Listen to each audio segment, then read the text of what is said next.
Welcome, dear listeners, to History with Herodotus, where we embark on a journey through the annals of time, uncovering the secrets of civilizations past. Today, we find ourselves in the midst of a fascinating tale, one that whispers of grandeur, of resilience, and of the unwavering human spirit. Our destination is the Venetian Republic, a city-state that rose from the marshy waters of the Adriatic like a phoenix, its foundations laid on a labyrinthine network of islands, canals, and mudflats. As we delve into the earliest history of this enchanting city, we find ourselves in the 5th century, a time of great upheaval and transformation. The Western Roman Empire, once the epitome of power and civilization, was crumbling, its legions withdrawn from the region, leaving a power vacuum that would be filled by various barbarian tribes and the Byzantine Empire. It was amidst this tumultuous backdrop that the precursors to the Venetian Republic emerged. The earliest inhabitants of the Venetian lagoon were refugees fleeing the barbarian invasions of the mainland, seeking safety in the treacherous waters and muddy shores of the Adriatic. These early settlers, primarily fishermen and salt producers, established themselves on the islands of Torcello, Malamocco, and Rialto, which would eventually become the heart of the Venetian Republic. One of the key figures involved in the development of Venice was Paoluccio Anafesto, a wise and visionary leader who is often credited as the first Doge of Venice. In 697 CE, Anafesto was elected to lead the fledgling city-state, marking the beginning of a new era in Venetian history. Under his guidance, the Venetians began to consolidate their power, establishing trade relationships with the Byzantine Empire and other neighboring states. The Byzantine Empire, with its capital in Constantinople, played a significant role in shaping Venice's early development. The Emperor Justinian's reconquest of Italy in the 6th century had brought the region under Byzantine control, and the Venetians would later establish trade relationships with the empire, exchanging goods such as salt, fish, and timber for precious commodities like silk, spices, and gold. The city's unique geography also played a crucial role in its growth. The lagoon, with its complex network of islands, canals, and mudflats, provided a natural defense against invaders and allowed the Venetians to develop a distinct maritime culture. The construction of wooden pilings and foundations, known as palafitte, enabled the city's inhabitants to build on the unstable soil, creating a series of interconnected islands that would eventually become the foundation of Venice. As we explore the historical context of Venice's emergence, we find that the city's growth was closely tied to the decline of other powers in the region. The fall of the Western Roman Empire had created a power vacuum, which the Byzantine Empire and other medieval states sought to fill. The Venetians, with their strategic location and maritime expertise, were well positioned to take advantage of these changes and establish themselves as a major force in the Mediterranean. The Patriarch of Grado, a prominent ecclesiastical figure, played a significant role in promoting Christianity in the region and establishing the city's spiritual identity. The Venetians also developed a system of governance that was unique among medieval city-states, with power shared between the Doge, the Council of Wise Men, and the Great Council.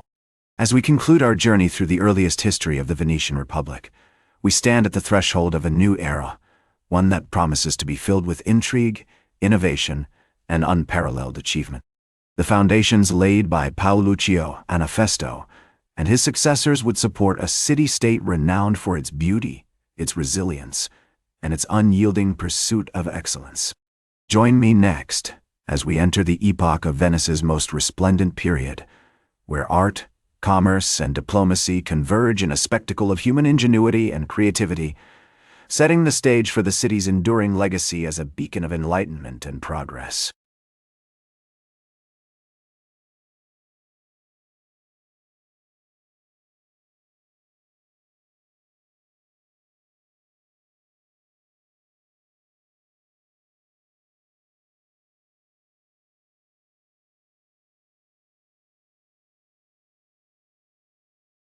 Welcome back to History with Herodotus, where we continue our journey through the annals of time, exploring the fascinating tale of the Venetian Republic.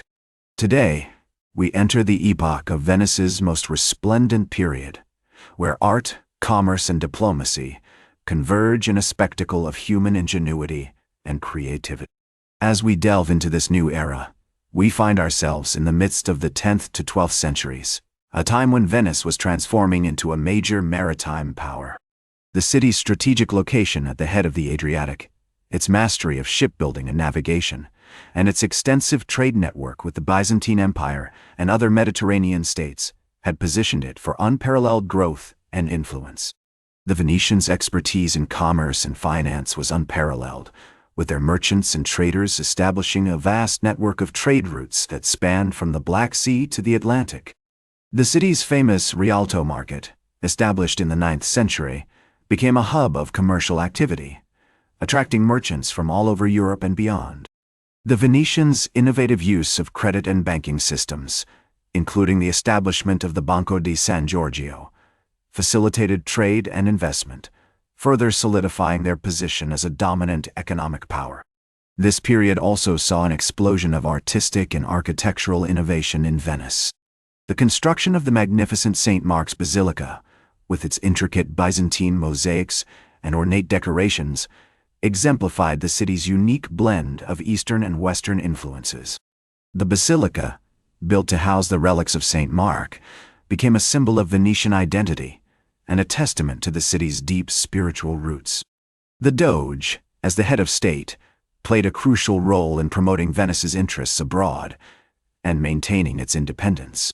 The Great Council, comprising representatives from the city's noble families, advised the Doge on matters of state and commerce, ensuring that power was distributed among the ruling elite. This system of governance allowed for a remarkable degree of stability and continuity, enabling Venice to navigate the complex web of alliances and rivalries that characterized medieval European politics. One notable figure who embodied the spirit of this era was Enrico Dandolo, the 41st Doge of Venice, who ruled from 1192 to 1205. Dandolo's visionary leadership and diplomatic prowess were instrumental in securing Venice's position as a major power broker in the Mediterranean. His role in the Fourth Crusade, which resulted in the sack of Constantinople and the establishment of the Latin Empire, marked a significant turning point in Venetian history, cementing the city's influence over the Byzantine Empire and securing its dominance in the region. As we explore this resplendent period in Venetian history, we find that the city's growth was not without its challenges. The struggle for power between rival noble families, the threat of invasion from neighboring states, and the ever-present danger of disease and pestilence all posed significant risks to the city's stability. Yet, through a combination of cunning diplomacy, military prowess, and innovative governance, the Venetians were able to navigate these challenges and emerge as one of the most powerful and influential city-states in medieval Europe. The cultural achievements of this era are equally impressive, with Venice becoming a hub of learning and intellectual inquiry. The establishment of the University of Padua, just inland from Venice, attracted scholars from all over Europe, making it a center of philosophical and scientific debate. The Venetian Renaissance, which preceded the more famous Italian Renaissance by several centuries, saw a flourishing of artistic and literary creativity, with figures like the poet Giacomo da Lentini and the artist Paolo Veneziano leaving an indelible mark on the city's cultural landscape. The foundations laid by Paoluccio Anafesto and his successors have borne fruit, and Venice has emerged as a beacon of enlightenment and progress, its impact felt across the Mediterranean and beyond. Join me next as we navigate the challenges and triumphs of the Venetian Republic in the face of rising powers, internal strife, and the ever-changing tides of history, setting the stage for the city's enduring legacy as a testament to human ingenuity and creativity. Welcome back to our journey through the history of the Venetian Republic. Today, we navigate the challenges and triumphs of the Venetian Republic in the face of rising powers, internal strife, and the ever-changing tides of history. As we enter the 14th to 16th centuries, Venice finds itself at a crossroads. The city's dominance in the Mediterranean is being challenged by the rising Ottoman Empire, which has begun to expand its territories in Eastern Europe and the Middle East. The Venetians, with their extensive trade network and mastery of navigation, are well equipped to respond to this challenge. However, internal strife and power struggles within the city's ruling elite threaten to undermine Venice's ability to adapt to these changing circumstances. One notable figure who embodied the spirit of this era was Marino Falier, the 55th Doge of Venice, who ruled from 1354 to 1355. Falier's attempt to consolidate power and reduce the influence of the noble families ultimately led to his downfall, as he was accused of treason and executed. This event marked a significant turning point in Venetian history, as it led to the establishment of the Great Council as the supreme governing body of the city. The Venetians also faced significant challenges in their relations with other European powers.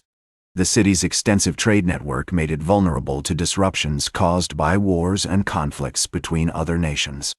The 100 Years' War between England and France, for example, had a significant impact on Venice's trade with these countries. Additionally, the Black Death, which ravaged Europe in the 14th century, had a devastating impact on Venice's population and economy.